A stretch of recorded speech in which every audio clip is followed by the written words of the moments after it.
जब मैं पाकिस्तान में था तो वहां सिंध के अंदर एक इलाका है, उसको थर कहते हैं। थर पार कर रेगिस्तान है और फिर वहां वो तकरीबन 100 किलोमीटर का रेगिस्तान है।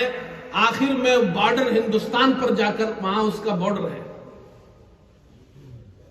यहां तबलीगी जमात वाले शुरू हुए, उनको भेजा गया। छोटे छोटे गांव है वहां पर, सख्त गर्मी का जमाना था। तो कराची से हफ्ते 2 हफ्ते बाद जमातें जाती थी उनकी नुसरत के लिए। तो एक मर्तबा हमारी मस्जिद का नंबर आया तो हम भी गए, तो मैं भी चला गया उस जमात में। कराची से कोई 6 घंटे की मसाफत पर, कितना बड़ा शहर है कराची, कराची से सिर्फ 6 घंटे की मसाफत पर वो रेगिस्तान है।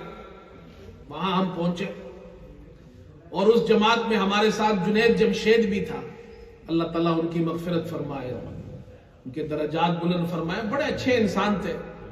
तबलीग वालों ने ऐसे काम किए। देखो जुनैद जमशेद जैसा आदमी भी तबलीग से अल्लाह ने उन्हें कहां पहुंचाया। देखो, तो वो भी हमारे साथ थे।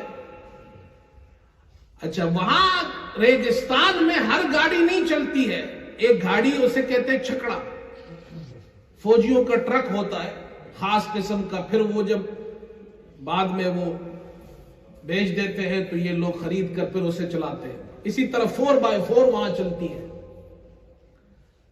अब जब हम गए तो वो जो ड्राइवर था बड़ा नौजवान और बड़ा जनाब क्या है एक्टिव, बहुत समझदार। गर्मी थी तो उसने अपने साथ 5-10 कैन पानी के भरे हुए रखे थे। थोड़ी थोड़ी देर बाद फिर पानी में डालता था उसमें और गाड़ी इस तरह चलती थी। रास्ते में गाड़ी पंचर हो गई। अब कोई दुकान तो है नहीं, रेगिस्तान है, और इत्तेफाक से उस दिन हड़ताल थी तो दूसरी गाड़ियां, छकड़े भी नहीं चल रहे थे। अब उसके पास कोई सामान नहीं। हैंड पंप था जो साइकिल का होता है, उसके पास एल्फी थी। छालियां खा रहा था, उसकी पन्नी थी। उसने इन 3 चीजों से, हैंड पंप से, एल्फी से, छालिया की पन्नी से उस पेंचर खुद टायर खोला, पंचर लगाया, उसको बंद किया, हवा हाथ से भरी, फिर गाड़ी चलाई। इतना तेज लड़का था। तो मैं उसके साथ आगे बैठा हुआ था। मैंने कहा आपको नमाज, मैंने कहा आप मुसलमान है? कहा जी मैं मुसलमान हूं। मैंने कहा नमाज आती? कहते जी नहीं साईं, नमाज नहीं आती है। जब आती नहीं है तो पढ़ेगा कैसे? मैंने कहा फिर आप नमाज नहीं पढ़ते? कहते नहीं पढ़ता हूं, साल में 1 मरतबा। मौलवी आता है, मौलवी नहीं मुल्ला, मुल्ला, उसने वो अल्फाज उसके मुझे याद है। उसने कहा एक मुल्ला आता है, एक मुल्ला स्कूटर पर आता है साईं, एक मुल्ला आता है स्कूटर पर आता है, वो यहां नमाज पढ़ाता है, ईद की नमाज कह रहा था। हम भी उसके पीछे खड़े होकर ऊपर नीचे हो जाते हैं।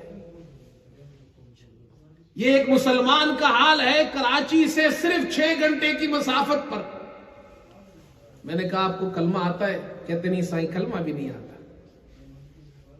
मैंने कहा फिर क्या है? कहते जी यहां एक बुजुर्ग है, बस वो हम उनके पास जाते हैं। तो बुजुर्ग को भी इतनी तकलीफ, इतनी जनाब क्या तौफीक नहीं हुई कि इनको कम से कम कलमा सिखाए। ये तबलीग वाले जमातों में जाकर ऐसे लोगों को कलमा सिखाते हैं। तो वो जमात वालों से जब हम मिले तो वो रो रहे थे। उन्होंने कहा हम इस रेगिस्तान में सिर्फ कलमे की तबलीग करते हैं, हम कोई और बात नहीं करते। हम लोगों को इस वक्त सिर्फ कलमा सिखा रहे हैं, सिर्फ कलमा सिखा रहे हैं। नमाज बाद में सिखाएंगे, पहले कलमा तो सीखें। वो रो रहे थे। हमारे मुसलमानों का हाल है। इस वास्ते मेरे दोस्तों, इस जमात की मुखालफत मत करो, ये इनके साथ वक्त लगाओ, अल्लाह तौफीक दे। अगर आप वक्त नहीं भी लगाते हैं तो कम से कम जो काम कर रहे हैं उसकी मुखालफत मत कीजिए। नुकसान उसका ये होगा, कहीं ऐसा ना हो कि अल्लाह आपको और आपकी नस्लों को दीन से महरूम कर दे। अल्लाह हम सब की हिफाजत फरमाए। वाखिर दावाना अल्हम्दुलिल्लाहि रब्बिल आलमीन।